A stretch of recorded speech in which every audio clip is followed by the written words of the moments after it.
Hello, everyone. Thank you for joining our April The Wealth Approach podcast. Michael Schneider and I have an interesting topic I think is always interesting to discuss.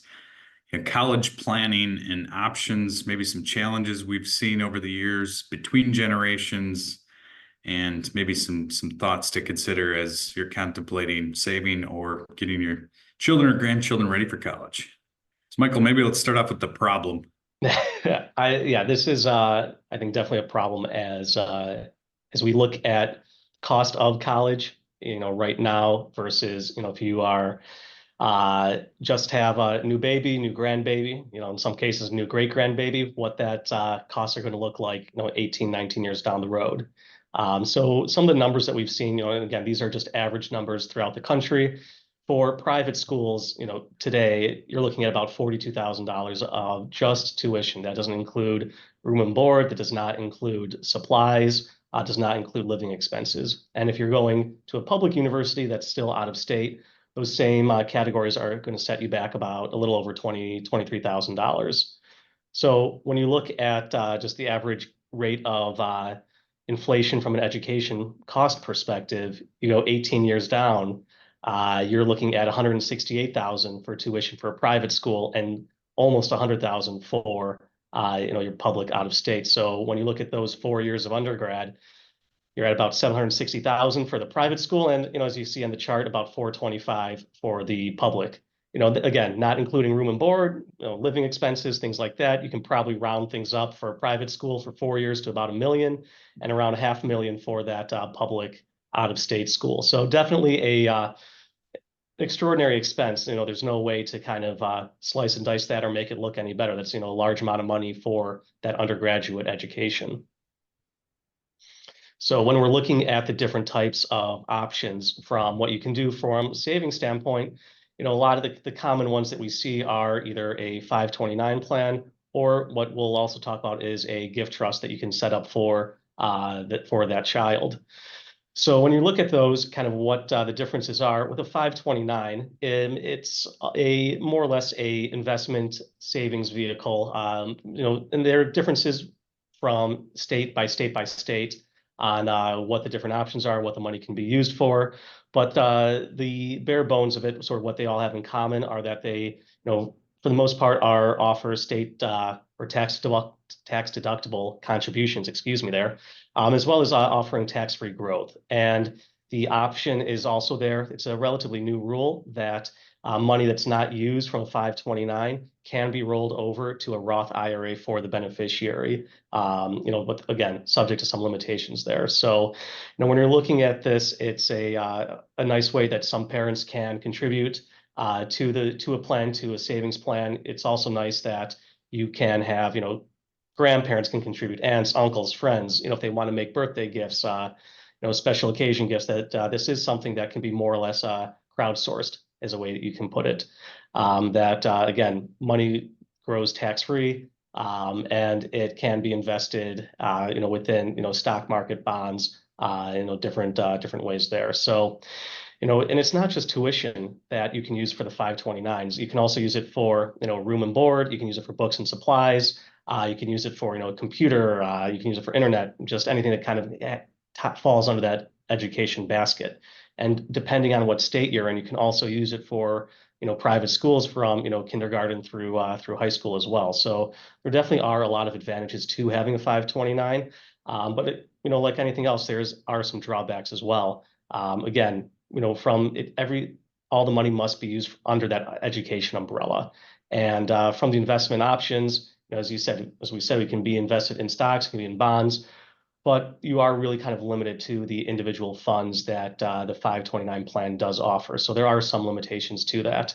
And at the end of the day, if some of the money isn't used for education and you can't roll it over to that Roth, there may be some penalties when you do need to pull that money out if, again, it's not being used, just due to the tax deduction from the contribution and the tax-free growth that you may have to pay it. So there would be a 10% penalty, as well as taxes due, again, if you have to take that money out. So, of course, there are some exceptions to that, but for the most part, 529, it's a good vehicle for a lot of different families.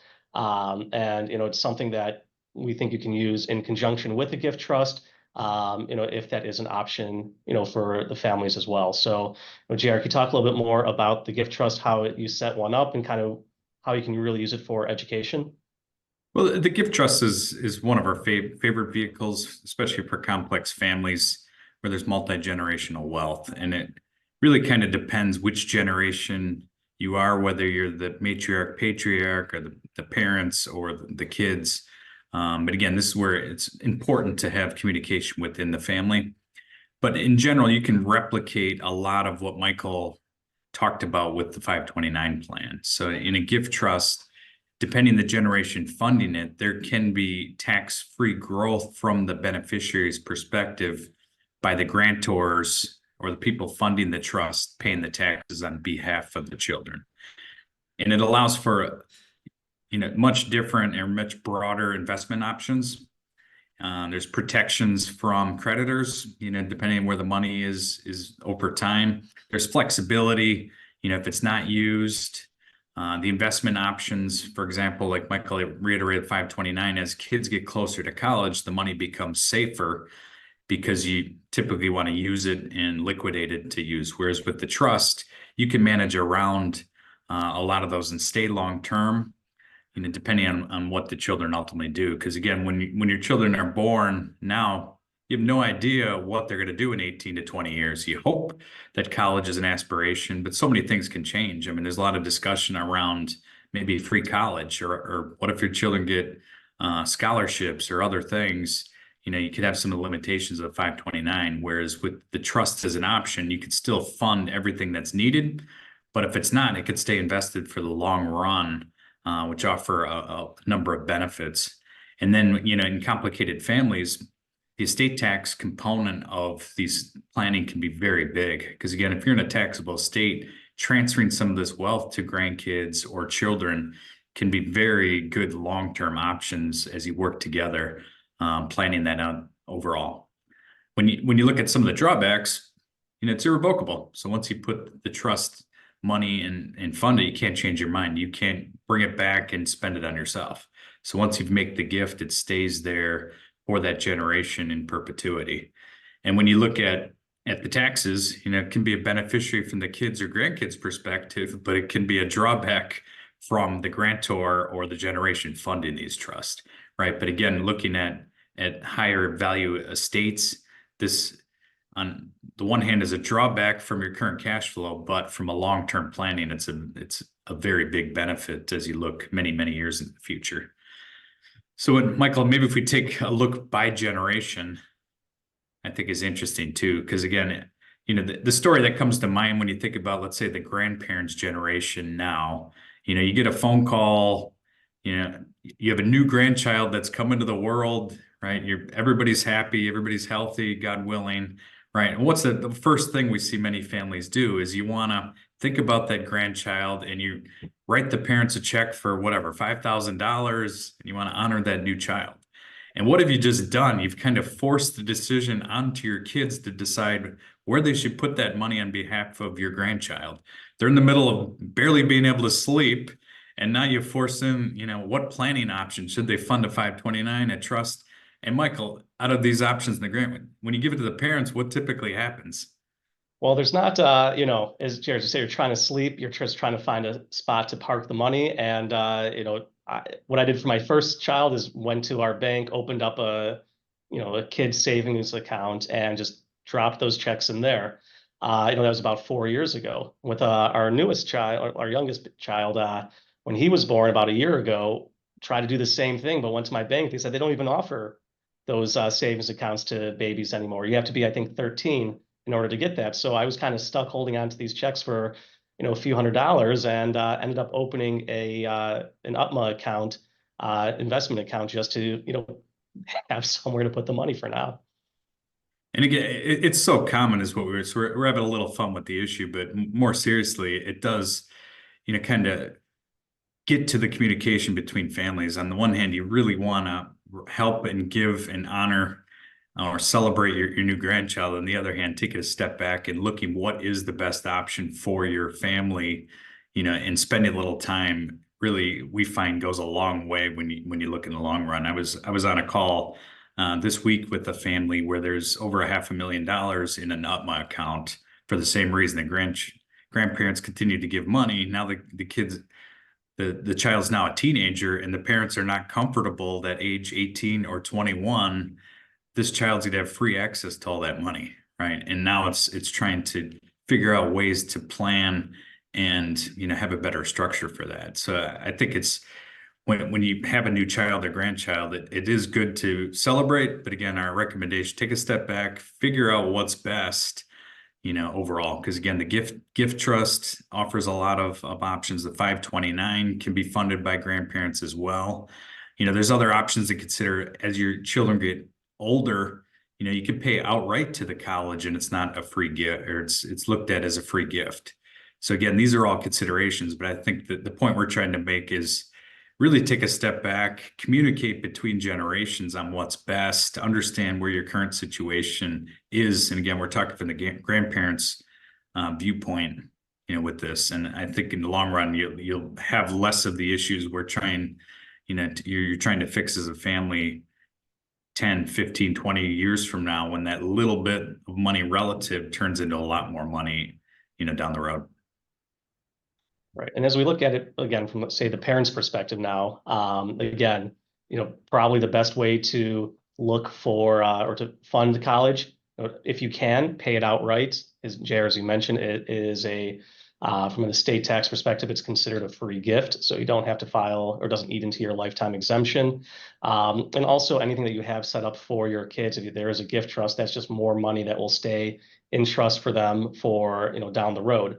And again, when you look at sort of where you are as a family, if there is a lot of generational wealth and you don't necessarily need a 529, then again, the gift trust can still be a good way. But if you're just starting out on your wealth journey and you haven't had a sort of a windfall from prior generations, looking at that 529 is a good way to really kind of get started as well. Having the benefits of the the tax deductions on the contributions or the tax-free growth, and then to be able to convert to a Roth IRA at the end of the day is a good way to provide, some, call it, more enhanced returns from a wealth perspective, for that child as they continue to grow older.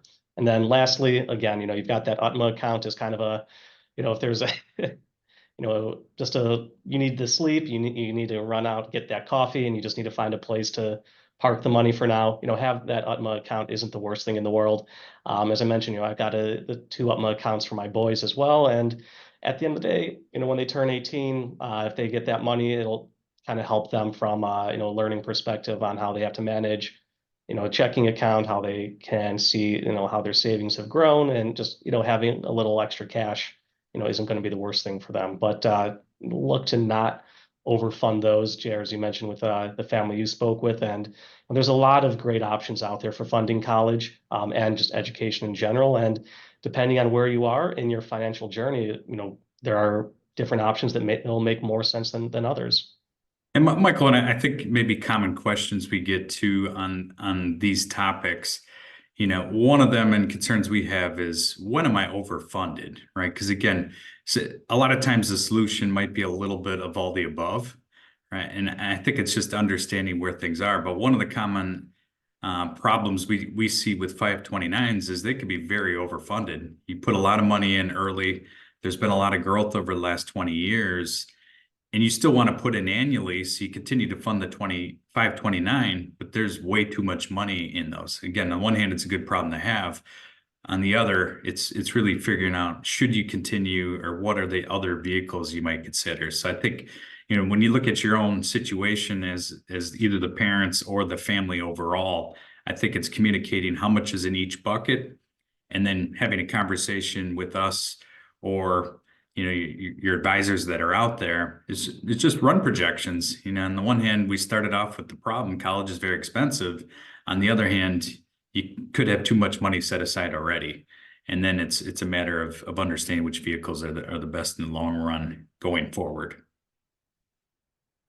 So with that, I think, it's always an interesting conversation on how to plan for college. And again, each situation, each family is a little bit different.